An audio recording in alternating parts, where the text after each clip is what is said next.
আসসালামু আলাইকুম। Hello viewers, সবাইকে ধন্যবাদ। টেকনিক ইজি এডুকেশনের পক্ষ থেকে সবাইকে স্বাগত জানাচ্ছি। আমি আহমেদ সোহাগ। আশা করি সবাই কাগজ কলম নিয়ে বসে পড়েছেন ক্লাসটি দেখার জন্য। আজকের ক্লাসে আমরা শিখব একটি উচ্চারণ, খুবই গুরুত্বপূর্ণ দুটি যুক্তবর্ণের উচ্চারণ শিখব।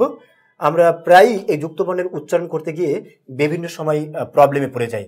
সবার কাছে একটু রিকোয়েস্ট থাকবে, আমাদের ক্লাসগুলো যদি আপনার ভালো লেগে থাকে তাহলে অবশ্যই অন্যকে সাজেস্ট করবেন দেখার জন্য। এটুকুই, শুরু করতে পারি আমরা ইনশাআল্লাহ। দেখুন, আমরা একটা শব্দ ব্যবহার করেছিলাম জ যোগ ইও, যেটাকে আমরা জ ইও বলি। এটা সমান সমান হলো, আমরা জানি যুক্ত বর্ণের ক্ষেত্রে বর্ণ বিশ্লেষণের সময় আমরা এটাকে জ যোগ ইও লিখব বর্ণ বিশ্লেষণের ক্ষেত্রে। কিন্তু এটা উচ্চারণের সময় ব্যবহার একটু ভিন্ন হবে। উচ্চারণের সময় এটা আমরা জানি সকল শব্দ একটা বাক্যের মধ্যে তিন জায়গায় উচ্চারিত হতে পারে, প্রথমে, শেষে এবং মাঝে।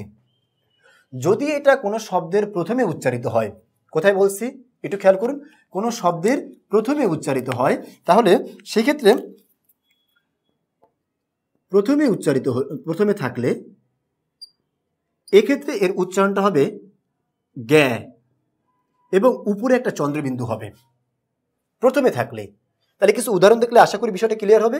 উদাহরণগুলো একটু সবাই ভালো করে খেয়াল করুন। আমি লিখলাম জ্ঞান একটা শব্দ, এই শব্দের মধ্যে কিন্তু জ ইও আছে।